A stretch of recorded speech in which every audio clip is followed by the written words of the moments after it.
மீண்டும் ரொமானியாவிலேருந்து.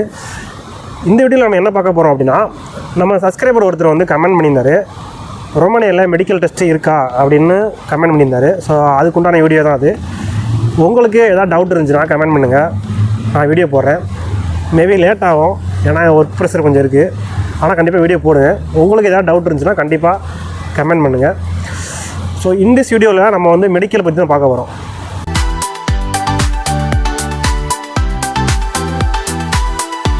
ஸோ மெடிக்கலை பற்றி சொல்லணும் அப்படின்னா, மற்ற கண்ட்ரிலாம் நம்ம அட்டன் பண்ணும்போது, மலேசியா இப்போ துபாயெலாம் அட்டன் பண்ணிங்கன்னா நம்ம ஊர்லேயே வந்து மெடிக்கல் செக்அப் பண்ணுவாங்க. இப்போ டோட்டல் பாடி வந்து செக் பண்ணணும், கம்பெனிக்கு ஏற்ற மாதிரி, அந்த நாட்டுக்கு ஏற்ற மாதிரி அவங்க வந்து ரெக்குவயர்மெண்ட் கொடுப்பாங்க. டோட்டல் பாடி செக் பண்ணுவாங்க, நிறையா செக் பண்ணுவாங்க. இந்த கண்ட்ரி பார்த்திங்க அப்படின்னா, இங்கே உள்ளே வந்ததுக்கப்புறம் தான் செக் பண்ணாங்க. எங்களுக்கு அப்படி இருந்துச்சு, எல்லா கம்பெனியும் அப்படி இருக்குன்னு தெரியலை.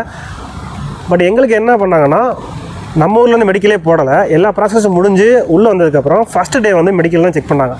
எதுவும் சாப்பிடக்கூடாதுன்னு சொல்லிட்டாங்க. நாங்கள் காலையில் சாப்பிடாமல் இருந்தோம். அதுக்கப்புறம் வேன் அரேஞ்ச் பண்ணிவிட்டு கிளினிக் போனோம். அந்த கிளினிக்கில் பார்த்தீங்கன்னா கூட்டி போய்ட்டு நார்மலாக டெஸ்ட் எடுத்தாங்க. இப்போ ப்ரெஷர் டெஸ்ட்டு, ப்ளட் டெஸ்ட்டு, அப்புறம் வந்து இந்த நெஞ்சிலெலாம் வைப்பாங்களே ஏதோ பாயிண்ட் மாதிரி வச்சு அந்த இடத்துல வந்து ஏதோ ஹார்ட் பீட்டாக ஏதோ எடுத்தாங்க. ஸ்கின் அலர்ஜி இருக்கான்னு பார்த்தாங்க. சட்டையெல்லாம் கரெக்டாக சொல்லிவிட்டு நமக்கு ஏதாவது தழும்பு இருந்தால், இல்லைனா ஸ்கின் அலர்ஜி இருந்துச்சுன்னா பார்க்குறாங்க. இப்போ இந்த தழும்போ ஏதோ இருந்துச்சு அப்படின்னா இது எப்படி ஆச்சு, ஒரு ஸ்கின் ப்ராப்ளமா உனக்கு இருக்கா அப்படிங்கிற மாதிரி கேட்குறாங்க. மற்றபடி ரொம்ப பெருசாலாம் ஒன்றும் டெஸ்ட் எடுக்கலை. ஸோ ரொமானியா பொறுத்தவரை என்னென்னு பார்த்தீங்கன்னா, இயர்லி ஒன்ஸ் வந்து மெடிக்கல் வச்சுருக்காங்க. ஸோ இயர்லி ஒன் டைம் வந்து கம்பெனிலேருந்து நீங்கள் மெடிக்கல் போய் செக்அப் போய்ட்டு அதே மாதிரி again blood test, pressure test, அப்புறம் வந்து அந்த ஹார்ட் பீட் லெவல்லாம் எவ்வளோ இருக்குது அப்படிங்கிற மாதிரி செக் பண்ணிவிட்டு நீங்கள் ரிப்போர்ட் கொடுக்கணும் இயர்லி ஒன்ஸ். இப்போ 1 இயர் முடிஞ்சோன்னா அவங்களே வந்து அலர்ட் பண்ணிடுவாங்க, நீங்கள் போய்ட்டு செக் பண்ணிவிட்டு வர மாதிரி இருக்கும். ஸோ இது வந்து ரொமானியாவில் வந்து ஒரு இது ஒன்ஸ் உள்ளே வந்துட்டோம்னா நம்ம அப்படியே தெரிய முடியாது. இயர்லி ஒன்ஸ் வந்து நம்ம செக் பண்ணி மெடிக்கல் ரிப்போர்ட் காட்டணும். ஸோ அது ஒரு இது இருக்குது.